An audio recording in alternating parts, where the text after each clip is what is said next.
I always love the silence. Thank you all. Thank you. Thank you. I would like to start by welcoming you all once again to the Worcester State University ALANA Preview Day of the 9th Annual African American Reading Day. Once again, my name is Richard Bonsu. I am a visual and performing arts major and a North High School alumni. Go Polar Bears!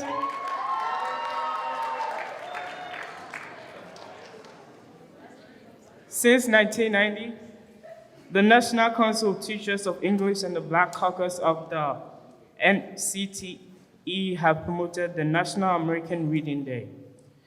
The Worcester State University Reading Day was designed with the purpose of bringing Worcester State University students, faculty, and the staff together with high school juniors from Worcester Public Schools to celebrate important voices in African American writing and culture.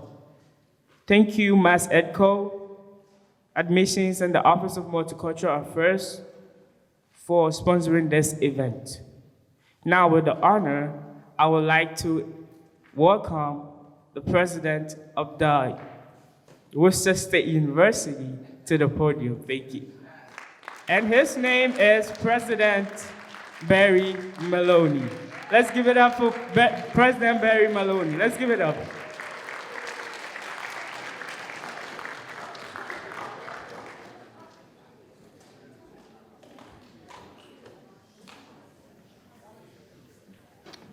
Good morning, everyone. Good morning. Oh my gosh, that was kind of weak, no? Good morning, and thank you all for being here at Worcester State University. It is great to see so many faces here who are familiar, and it's great to see so many faces here who are unfamiliar. Welcome to Worcester State University on behalf of the entire Worcester State University community. Richard, thank you so much for leading us off in the introduction.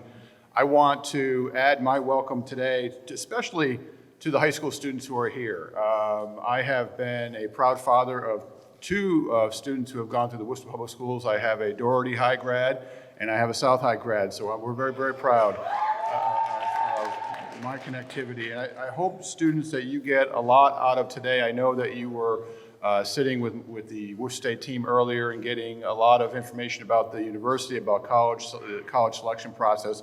I will add my small, brief PSA to the things that you've already heard this morning. Worcester State University is an institution that's in your backyard, but many of you may not know a lot about Worcester State, or maybe have some misperceptions about who we are, where we've been, where we are certainly trying to go. Worcester State offers bachelor's degrees in the liberal arts. It offers in business, science, technology fields, and of course, our cornerstone program is education. But do you know that one of the fastest growing majors on this university, or all the fastest growing majors at this university, are in healthcare? And that is something that our students get to enjoy, whether they major in that or minor in that. We have a major plus academic framework, and that framework means that our students can graduate in 4 years or less with two degrees. They are expected to major and potentially select another major while they're here, or a major and a minor. And the reason for that is we want to make sure that the Worcester State credential is a strong credential, so that when our graduates go out into the workforce with two credentials as opposed to one, certainly they will stand out in the crowd in terms of occupational placement. We also are very benefited by having a group of top-notch faculty here at the university. Our faculty are second to none. I am proud to be part of the commitment for this university to continue to hire full-time faculty at this university. And we are a place that not only has great instruction in the classroom, but does a lot of work with our students outside the classroom, including placing an emphasis on inclusivity. That is certainly a topic today that we want to make sure that you all hear. I am proud to say that we have doubled the percentage of students who come from diverse backgrounds since I arrived in 2011. We now stand at, in terms of our undergraduate population, at over 32% of our undergraduate population comes from those backgrounds. And while we have students that come from multiple backgrounds, we make sure that we take advantage of making sure that while that student is here, that we support that student and they are well cultivated in a high quality way. Now, a great example of a high quality student, you just met Richard, and I want to give Richard another hand here, because Richard not only is a great MC, but he's also an example of a student like that many of our students come to Worcester State at times, and you may be thinking this as you sit there as high school juniors, a little uncertain as to where you want to go, what you want to major in, what career do you want to go into. I'm here to say that's okay, because what we see here at Worcester State, especially with Richard and other students like him, is that transformation during the time that they are here. And we work with students to help cultivate their thoughts, support them along the way as they start to map out their career expectations, their pathways. We infuse the idea of experiential learning. We infuse the idea of potentially even studying abroad, studying away, but certainly the students here are well supported during their time. And we have been consistently recognized by outside groups as doing this really well. The Princeton Review has recognized Worcester State for many, many years now as the best in the Northeast school. And we are the only state university to get that recognition from the Princeton Review. And the U.S. News and World Report continues to recognize us as a best regional university. So we not only believe that we're doing good work, this also gets validated by outside groups as well. But that is the end of my PSA this morning. I do want to take a quick moment before I introduce our speaker today and thank the team that puts together annually the African American Read-In Day event. The team here at Worcester State University, if those folks who have been involved in that, I know Kirsch Donis is in the back, you heard from Kirsch. Can they just raise their hand and be recognized this morning? Thank you very much for your work. Latchmy's in the way back. And Roberto, thank you very much. Now, I am honored to introduce to you today our distinguished guest speaker, Diane Langford James, who is an author, a change maker, an alumnus, and a longtime friend of Worcester State University, and someone who I also consider a personal friend and mentor. I did tell Diane in the hallway that I was going to introduce her today, where I had notes from her elementary school teacher, her first friend at the playground back in the day, but I've taken those notes and thrown them away. But I am very, very excited to have Diane with us today. She is an entrepreneur. She is the founder of Cycle Breakers Incorporated, LLC, a women's transformational life coach and author of the recently released book, Breaking Cycles and Building Your Legacy. She helps women break negative and destructive cycles and patterns so they can live their best lives.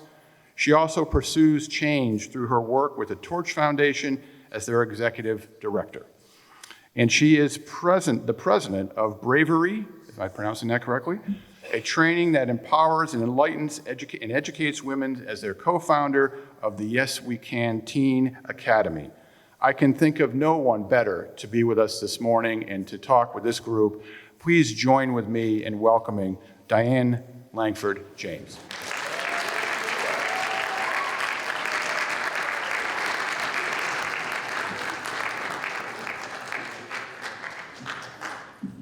Thank you, President Maloney. Wow. Let's give him another round of applause.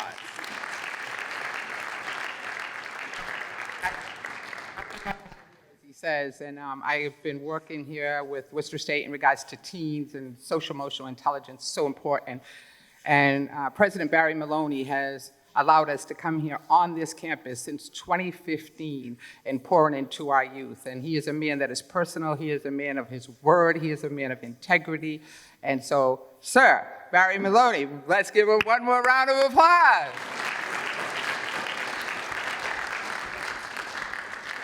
Wow. Well, good morning, everyone.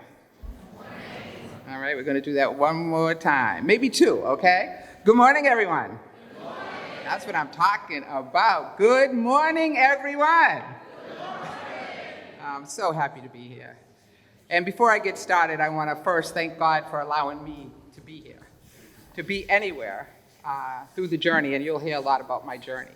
I want to be able to take a moment of silence, if we may, for Tyree Nichols and all the senseless murders and killings that are happening in this world today. I'm sure it is touching your heart as it is mine, and I feel that it's appropriate if we take a moment of silence. So join me.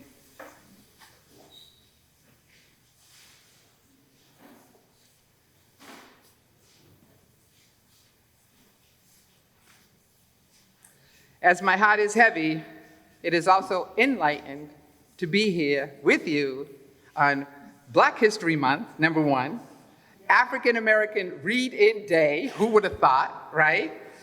Especially being a Black woman. Standing on the shoulders of so many others. Harriet Tubman, one of my heroes, Rosa Parks, and the like, that we stand on the shoulders of. So teenagers, I'm so happy that you're here. I'm so happy that you are being enrolled in further education, because my mom and dad didn't graduate from high school. So I knew nothing about college. We didn't have any books in the house. I knew nothing. So I was like, yeah, I'm going to graduate from high school, and I'm going to be doing something really good for my family. Not knowing that education is everything, something people can't take away from you. You meet people as you go. You find your passion and your purpose as you go. And right here in the city of Worcester, and affordable. I remember one of my grandkids, and we'll talk about this, getting ready to go to college, and I'm going, everybody wants to go somewhere, right? Raise your hand if you want to go out of state. Raise your hand if you want to go somewhere else, right? Absolutely, it's just natural. It's just natural. Today she's calling me, and she's like, Grandma, I wish I had listened to you. My loans are 3 times what they would have been if in Worcester. So we say to you, think about it. Make sure that you speak with people that have been there and have done it, and make sure you take care of you. And by all means, further your education. How's that sound? How's that sound? Because it's all about you, right? I want to thank each and every one of you for being here. I know for however you're here, or however you got here, you're here, and I'm going to give you a little story, and I'm not going to be long, but I'm going to be very strong. Is that okay? And so you're here. So my grandson would say, be here now. We have a lot going on everywhere. We got a lot of things talking, but be here with us right now so you can get the most out of what you came for. And everywhere you go, and everything you do, there is something for you to get when you are present and you are intentional. So I want to thank my son for being here, my daughter for being here, my sister for being here, my best friend for being here, and they've taken the time out of their busy schedule to be here today as well. So let's give them and you a round of applause.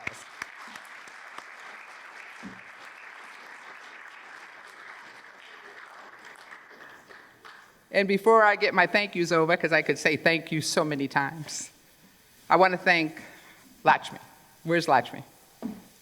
She's somewhere in here. When you manifest something, when you think about something, I thought about this book for about 3 or 4 years, and it was a 3 or 4 year process. Trust and believe that. And I thought about this book, and once it got going, I went on Facebook, and I'm like, I got my book. And I manifested doing my first book tour here. And then I got an email. They said, Diane, we have an opportunity for you. And I was like, yes, it's Lakshmi. She was a student when I was here back in 2003. And I was like, yes, I already knew. And she said, Diane, would you be the keynote speaker for African American Read-In Day at Worcester State University on February? I didn't even think about it. I was like, yes, I'll be there. And Lakshmi, I want to thank you and the ALANA group, the multicultural group, and everyone that has put this together. I know, is she in this room? She's not here? Well, somebody let her know that I gave her and I edified to her, okay? Somebody let her know, okay? So let's give them a round of applause.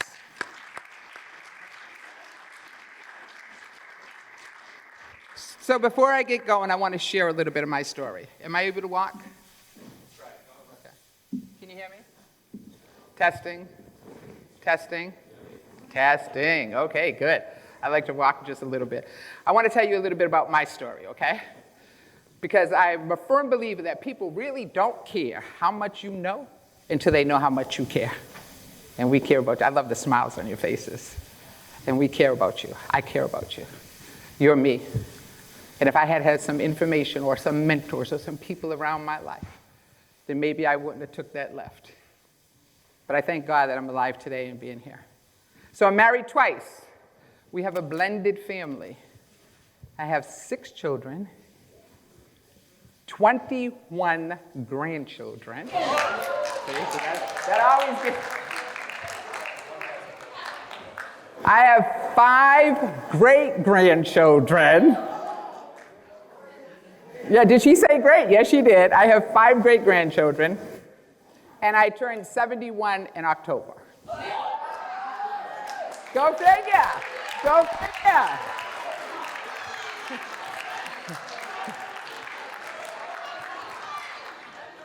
And that is, okay, I'll give you a minute, I'll give you a second, okay?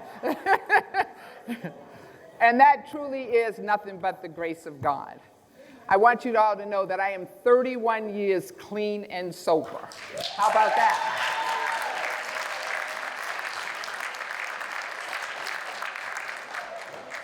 I'm a first-generation college graduate from here at Worcester State University. And I raised 3 grandkids. Picture that. So Maya Angelou says, do the best you can until you know better. And then when you know better, do better. It's that part. When you know better, now it's doing better. So I raised 3 grandkids. And all 3 of my grandchildren are college graduates. One of them here from Worcester State University as well. So I have a granddaughter that graduated from here. My son is finishing up his college degree here. My daughter-in-law is a graduate from here. And it's amazing what we can do to change the trajectory of our lives. So a decade of my life was lost. I picked up a drink because I had some issues. Poor me, poor me. Why me? Why did my dad leave when I was 7? Why was mom working all the time? Where are my mentors? Where are my people? Poor me. And I didn't have enough information or spiritually sounded to make better decisions. So I picked up a drink when I was getting a divorce, and I lost 10 years of my life, a decade. And I want to say, how many of us know someone's passed away, someone's drinking and drugging right now with alcohol or any substance abuse? How many of us are affected? Raise your hand. Raise your hand. There's no right or wrong or good or bad. Most of us are affected by it. But we stand here to you, I stand here today telling you that all things are possible. And I don't say this to impress you. I say it to impress upon you that no matter what is happening in your life right now, you can be the change agent in your family. You can be the one that changes the trajectory of your family. Every generation, this is my belief, every generation should be better than the last one. We should go on the shoulders of others. And that is our duty, honor, and responsibility, especially today. There's so much information out here today. With these phones, you can do a TikTok and be famous in one day, right? There's so much when you use it right. Anything you abuse is going to abuse you. If you stay on those phones all day long, what are you going to get? But if you understand your responsibility and to use it accordingly, the world is in your hand. So enough about me, okay? Because we're here for you, and you, and you, and you, and you, and you. We're here for all of you. Would you agree? Yeah? Okay, so we're here for you. So let's talk about you. Again, I am honored and privileged to be here with you. Could I have the PowerPoint presentation? Thank you, thank you. Let's give Richard a round of applause. Richard said, I want to be a speaker. I said, then call it as it is. It's going to be done. So here we go. We're going to talk about breaking cycles, ladies and gentlemen. We're going to talk about cycles, okay? I want to talk about cycles because there's many different cycles that can be broken. These are only a few, you know, and I talk about it in the book. I talk about self-identity. Who am I? How many of you stop in the mirror and look at yourself in the mirror and say, I am beautiful just the way I am. I am worthy. I am somebody. I don't think I looked in the mirror for my first 20 years. I would look in, do my hair, boom, gone, but never have a sort of self-identity or self-awareness. So do that. Family dynamics, they are what they are. Our family dynamics are what they are. It's up to us to change the trajectory or to make it better, because it's all right. Make sense? Relationships, Lord have mercy. Your best relationship is with yourself, number one. And then know what you want. Say that, right? Say that.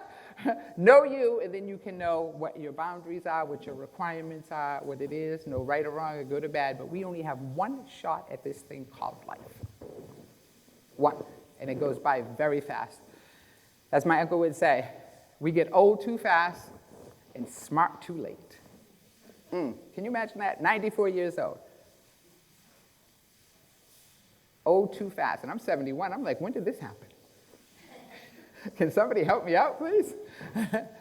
Addictions, all sorts and forms of addiction. Right, Carol? Absolutely. Health, absolutely. Wow, should be top on our chart. We have one body. One thing, and all the information today in regards to exercising and doing good. Lack of what? Come on, say it. What? Lack of what? Come on. This is your world. Get educated. You're in school anyway. So learn. Be you. Take care of you. No one's going to take care of you better than who? That's right.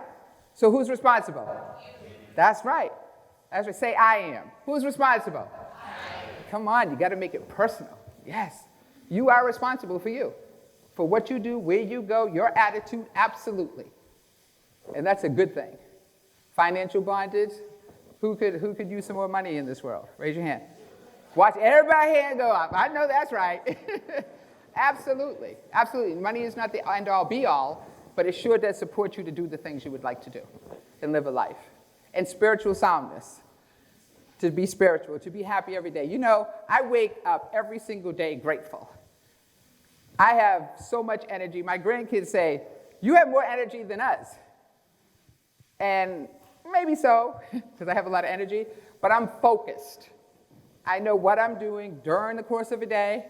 I'm going to tackle those things, and at the end of the day, it's all about results, okay? At the end of the day, it's all about? At the end of the day, it's all about? Absolutely, what you've done. And then to go to bed at night with no regrets. Oh, can you imagine? With no regrets. You've done the best you could that day, okay? You've done the best you could, and if you've learned something, then you learn it the next day. I remember my mom and dad both passing away, and I held their hands, both of them. And my dad said I did it all wrong, because my dad and mom divorced when the 5 of us girls were young. And life went by fast, as I said, because it will. Look at you getting ready to graduate and do your thing. And he said, I did it all wrong. And you know, we said to him, no, Dad, you did the best you could with the tools you had. And truth be told, your parents, your guardians, your mentors, everybody's doing the best they can with the tools they have. It is up to you now to take responsibility and be the best version of yourself. So who's it up to? Absolutely, to be the best version of yourself and be spiritually sound, because gratefulness is everything. It's difficult to focus on your passion or your purpose when you have all these negative things going on. It's difficult for you to look out of another lens because you're inside the picture. When you can take yourself out the frame and look in, then you have a better idea of what it is. And it's not that what happens to you, because it's going to happen. It's called life. Life is going to happen. It's how you react to what happens to you. So in the book, we won't talk much about this because I want to get into you, is the cycles. I've created a 4C formula. So it's a how-to. Number one, identify the cycle. What is it? What is it that you're going to do, make better, reinforce? Then, what are the challenges? People, places, things. What challenges are you going to come across? Choices. What choice are you going to make? I say choose wisely. You're going to go through things now, or you're going to go through things later. You may as well get them out the way and live the life you were blessed to live. And then a call to action, because without a call to action, all of it is gone. where you write it down, you write a deadline, you put a date, you do what you need to do, you might renegotiate, you celebrate the wins, but that's the 4C formula that is in the book. We're not going to talk more about that, okay? I'm passionate about education. Yes, I am. Yes, I am, because it is an art. If you take it as an art, as a learning, as loving it, as being with the other students, as being involved with your teachers, your professors, as being involved, it becomes fun. And at the end of the day, that's what it's all about, having fun. Having fun and being the best version of yourself. So again, we're going to have a little bit of fun now. Is everybody ready? Okay? Enough about me, enough about this here. Let me change the cycle. Oops. We can leave that up for now. We're going to do a little experiential training. Who in here has done some experiential training? Raise your hand. Not many, huh? Yeah? All right. I know you have. Not many. So I want you just to be with me now, okay? Because we're going to do a little experiential training. And we're going to close our eyes in a second. And don't worry, there's no hat trips coming. There's no elephants walking out the wall. Nobody's going to poke you in the ear. Just trust me, okay? Because I got you from here. Trust me, nothing happened to you from here, okay? Okay, so in a minute, I want you to present yourself here at Worcester State University in the auditorium. I'd like you to take your hands, put them up, palms up, on your laps. On your laps. Relax yourself. Everybody relax yourself and be here now. No talking. Be here now. We're going to do the silence that Richard talked about. You're going to close your eyes, and we're going to take 3 deep cleansing breaths. So close your eyes. Take a deep breath in. Whew. Let it out. There's so much going on in our lives. We get to clear our minds. Take another deep breath in and let out all the negativity. Take another deep breath in. Keep your eyes closed and let it out. And be here now. Keep your eyes closed. I want to ask you a question. Eyes closed. If you had all the money you wanted right now and all the time you needed, where would you rather be right now? Imagine the space or the room or the environment. Try to make it as vivid as possible. Is it by the blue ocean, hearing the waves, looking up at the clear side, your feet in the warm sand? Or is it climbing a mountain where you can see endlessly nothing but green and peace and fresh air? Maybe it's home with your wife, your husband, your partner, your children. Priceless moments, seeing a little one walk outside, playing basketball, in a pool, by a fireplace. You pick. It's your choice. Where would you rather be right now? Now open your eyes. We're still here, okay, everybody? We're still here. Now what I would like you to do is turn to your left or your right. And one person's going to be the A. Who's going to be the A? Turn to your left, everybody. Everybody turn to your left. If there's nobody there, that's okay. One person's the A, the other's the B. Ready? Now tell that person where you would rather be right now. Go.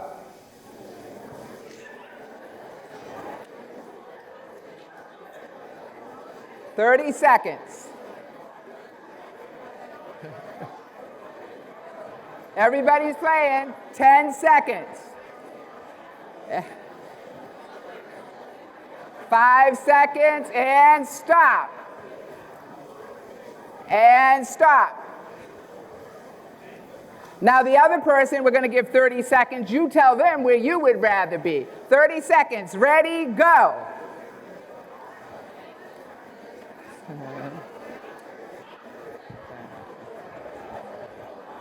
15.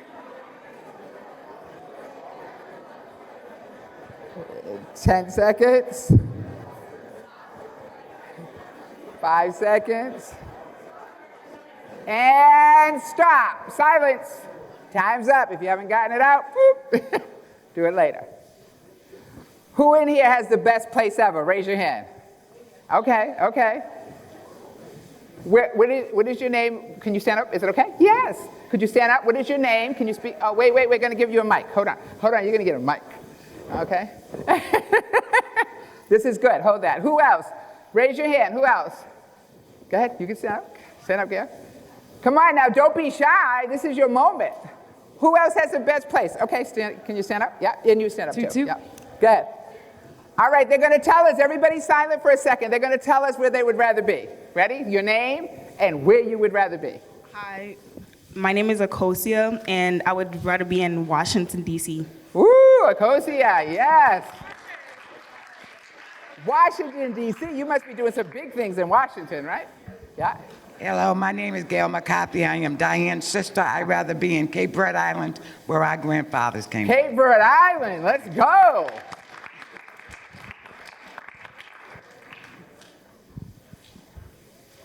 Hello, my name is Nevaeh. I'd rather be like in a beautiful field with a lot of vegetation and stuff like that. Say it, okay, wait, say it louder so we can hear you. I'd rather be like in a field with a lot of vegetation. Ooh, and nice. animals. Nice, very good. Go ahead. My name is Richard. I'd rather be in Germany teaching as a professor. There you go. Whoa, okay. My name is Carlicia, and I would rather be in Prague right now. Oh, nice. Let's give them all a round of applause.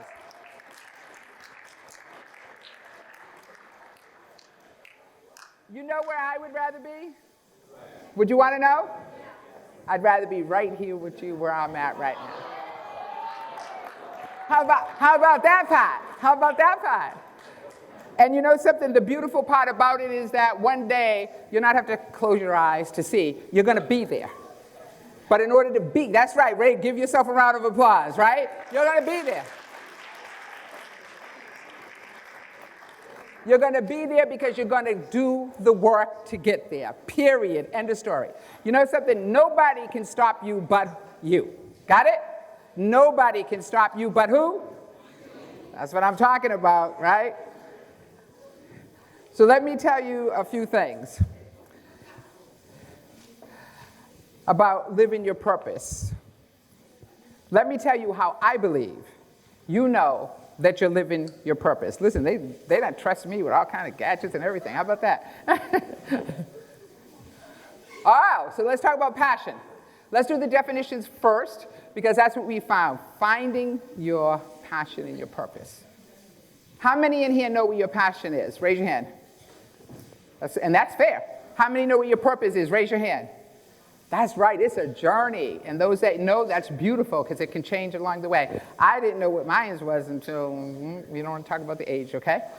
But you are right about your passion and purpose. It's something that you learn along the way.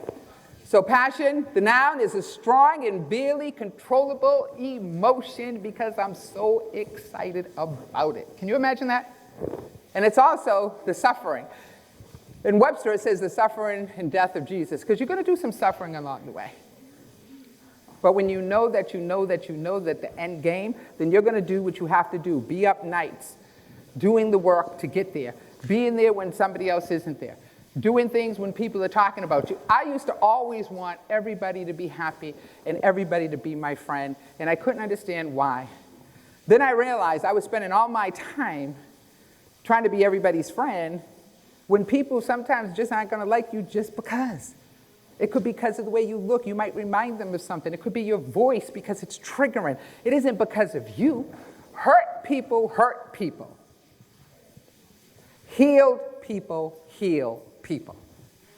So be around those that lift you up and pour into you and make you feel like you are all that because you are. So here we go. Purpose.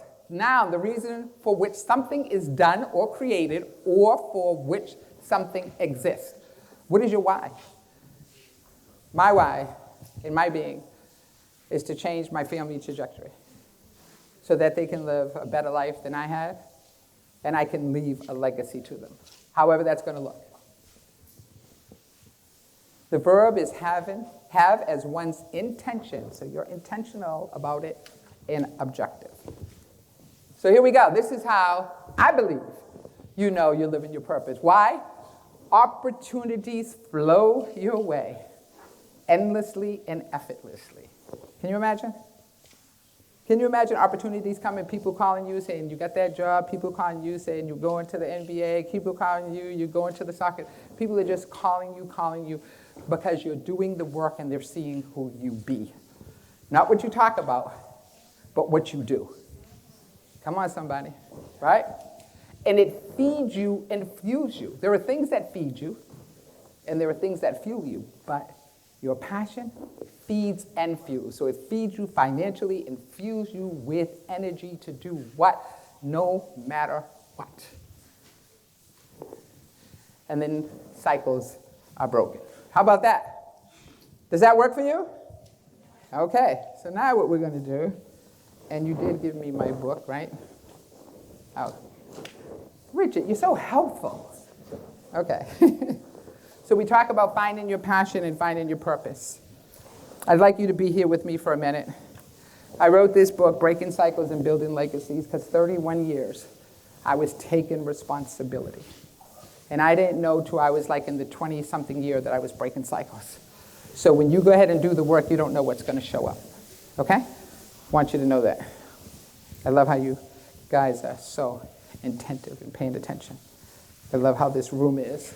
I love speaking to teenagers and all the leaders out here that are supporting these young individuals. Where's our women's basketball coach? Where's she at? Where's she at? Hey, there she is. Let's give her a round of applause. How many years have you been here? Darren? How many years? 29. Woo! Now that's dedication and passion. That is dedication and passion. So I'm just going to read you a small introduction, okay? Are you going to be here with me right now? It's in the book, and you can get the book later, however that looks.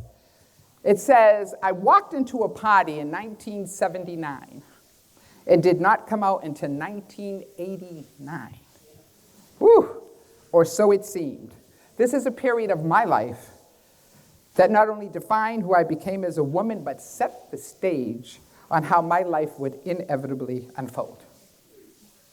This decade was threaded with a broken family, drug abuse, divorce, incarceration, the loss of everything, including my children, my job, my home, and most devastatingly, myself. I had no self-worth and knew very little about self-care. I blamed everybody. I took little responsibility and spent a great deal of time creating cycles that did not serve me. During my addiction to substance abuse, I had moments of sanity. They would come and go, but there I was. It was different at this time. I was sitting with my back against a cold wall, locked in a cell to face my demons alone. I made a vow then that would change the direction of my life forever and put an end to the hold of addiction had on me. And I knew with every fiber in my being and body at the moment, and made a choice to surrender to a power greater than myself, who I choose to call God. It was in this choice that I was able to begin my journey of breaking the cycles of addiction. I decided to fight the good fight and never quit. But I would be faced now with the reality of the situation, which was, if it were to change, it was entirely up to me. I knew it would be a very long road, but I was willing to do whatever it took to take responsibility for myself and my family. I was determined to put my life back together and live the life that I was born and blessed to live. Knowing in my heart that countless of people have paid the price for me to be alive, knowing that the blood running through my veins of my ancestors, knowing that Jesus Christ, I'm a believer, so if you don't believe, just believe that I believe, who paid the ultimate price and gave his life so that I would live. It was in these remembrance of these things that I finally believed nothing could stop me but me. So my intention for being so detailed in my description above and beyond here is so that you can see in some way, shape, or form, find yourself in it. It's important that we come closer to understand that we are more alike than not. And so, if you are like me, when you grew up believing that success was sure to find you, sooner or later, you would, in God's time, be significant someplace, somewhere, somehow, and change so many lives in the process. I had a plan. It was to rescue everyone. And yet soon, I found out that I was the one who needed rescue. With no mentors and very little support, I made a series of small choices that led me to major consequences that I'm still recovering from today. It was a time when it would have been valuable for me to know that just because something was going wrong, that I didn't have to go wrong with it. I've made a commitment to stop using drugs and alcohol, and soon after that, I made a commitment to stop smoking cigarettes and begin choosing my friends more wisely. I committed to learning something new every day, write down plans and goals and deadlines, and acting on them. And a great deal of praying, which I'll touch on later in the subject. I was ready to leave the cold, dark, dreary, and lifeless existence behind. So being from New England, one could expect a very early introduction of the power of cycles, exemplified through the changing of our seasons. We experience all four: the burr of winter, the blossoming of spring, the buzz of summer, and the beauty that is in fall. Humanity is another example. Of fertilized eggs we are, to a newborn, to a toddler, to an adolescent, to a teenager, to an adult, and if we are blessed, to a ripe old age. But then there are cycles that we don't discuss, that are less familiar. The kind of cycles that destroy families from the inside out, disqualifies their generational wealth, and force-feed false narratives. These are the cycles that I will address in this book, beginning with my broken family dynamics. Let me be clear about this. My intention in telling my story is not to hurt or harm anyone. I am love. I come from love. I have come to understand that two people can see the same thing and look at it differently. And they can also hear the same conversation, and their takeaways are totally different. This is my story. These are my personal accounts of my experience. My intention is to empower, educate, and give an example of what is possible when you persevere. Welcome to my story. That's the introduction.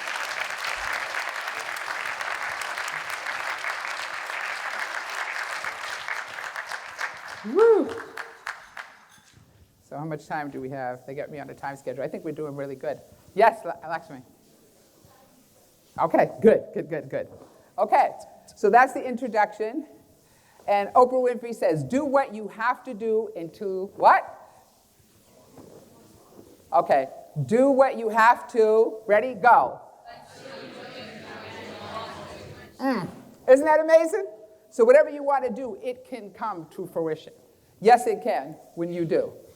And Maya Angelou, Lord, I love this. Okay, get some quotes that you love. My mission in life is not to merely to survive, but to thrive, and to do so with some passion, some compassion, some humor, and some style. And that, my friends, describes me well. Because we gotta have some fun. We gotta be able to talk to people. We gotta to listen, to deep listen. It is amazing what life really has to offer you. So here we go. They're telling me that I need to go a little bit faster, so I will. So we have a mixed crowd right now, so I'll speak about Worcester State leaders and staff. Woo! Everyone here has a different passion. And because they do, Worcester State has a purpose. Everyone here that teaches anything and part of Worcester State is amazing. And they do have a purpose, and this is their purpose. I did not know that you would be here speaking on that, but it goes to show you about confirmation, what's in your heart, because only you can make your decisions, you and your family. But at the end of the day, you're going to be 18 pretty soon, and like my son with his sons, you know, you're going to help guide and allow you to try to make some good decisions by yourself, okay? So here we go. Worcester State University champions academic excellence. That's what President Maloney was just talking about, right? In a diverse, student-centered environment that fosters scholarships, creativity, and global awareness. Global awareness. This is amazing. A Worcester State education equips students with knowledge and skills necessary for lives of personal professional accomplishments, engaged citizenship, and intellectual growth. There it is. This is what we do here at Worcester State University. And I am an advocate. How I am an advocate? Because I've been there and did this. So I want to talk a little bit more about, here we go, a call to action. But before I do that, in my book, I have letters from my grandchildren. And the three that I raised all wrote letters when they were in college about somebody significant in life. And as life was going, you need your tank to be filled every once in a while because life happens. Would you agree? Right? You need your tank to be filled or something to inspire you and whatever. So I used to get these letters. But as I wrote this book, and I have the letters in here, I had this really hot-throbbing thing to have my other grandchildren write me something from them to me. I didn't want them to feel left out. And so they did. And we never know what's in someone's heart. So we're going to have a call to action pretty soon. So you can grab your pens and paper, too, by the way, while we're doing this.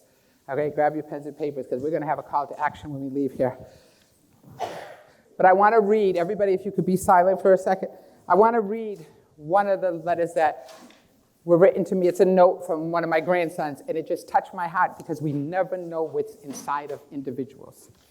So he said, "Dear Nana, you're a beautiful soul that has been through so much. It seems like a miracle on how far you have come in the family tree that branches off of you. The woman that God created is strong and courageous, independent, influential, and faithful human being. She shines bright through her wonderful and cheerful smile and speaks volumes through a crowd with nothing but helpful, encouraging, and loving words. A woman that has been given all the tools to give up and allow life to take her as it pleased, but seized and took advantage of all the major and minor opportunities to change her life and be in control."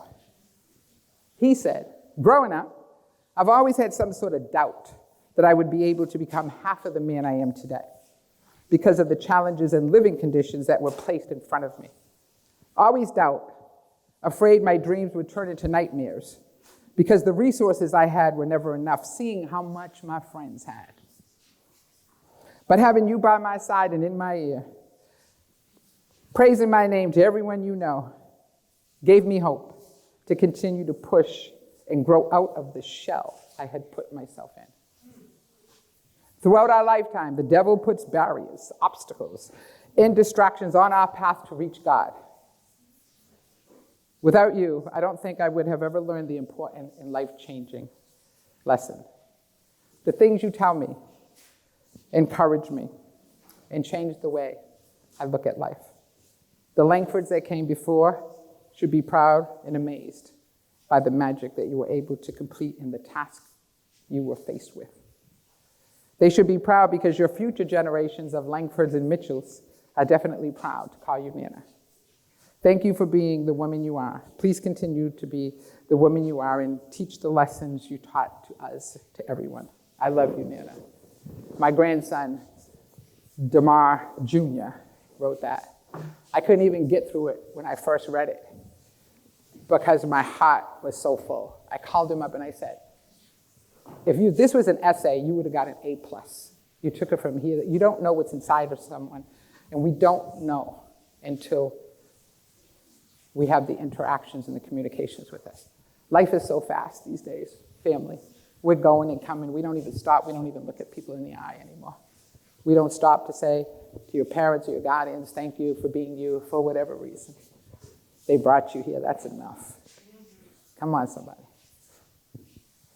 So I want you to know that we're going to do a call to action. And then I'm going to answer a few questions because they're telling me my time is almost up, but this is pretty good, okay? And we're going to do a call to action because I believe that when we leave here, we should leave here with something. And so I'm going to ask you to write a note or letter to 3 people that you love and appreciate from you to them and give it to them. I think we should do this. I was thinking about every Christmas, but we don't need a holiday to do something. We should do this once a year because things change in our life, and it's so meaningful to appreciate and acknowledge individuals in this life. The second one is write yourself a letter. How about that part? all right? Add 10 years to the current year that you're at right now, and then your current age, and speak into your passion and purpose and dream really big. I mean really big. Write yourself a letter. These are assignments you can do. Put on some wonderful music and do. Nelson Mandela said, "There is no passion to be found playing small in settling for a life that is less than the one you are capable of living." And you are capable of moving mountains. Yes, you are. And then have new experiences. I mean, it doesn't even cost anything. Go to the park, go here, go there. Do things in life. You'll find your passion. Good. Be of service, volunteer. We do the torch training here. You all are able to do it. We raised all the money. Your teenagers will talk about it. We'll send it to everyone out there. My invitation to you is to do the training. It will support you in healing, safe place, cleansing. You'll be 5 years ahead of yourself. Harvard's teaching social and emotional intelligence. Yale's teaching it. They're teaching it at the NFL level, at the NBA level. And you as teenagers can get it now. You can only imagine the transformation that will happen for you. Break cycles and build your legacies. And more than that, have fun and celebrate. I want to say from my heart to your heart, from my spirit to your spirit, thank you. Thank you for being here. Thank you for, let's go.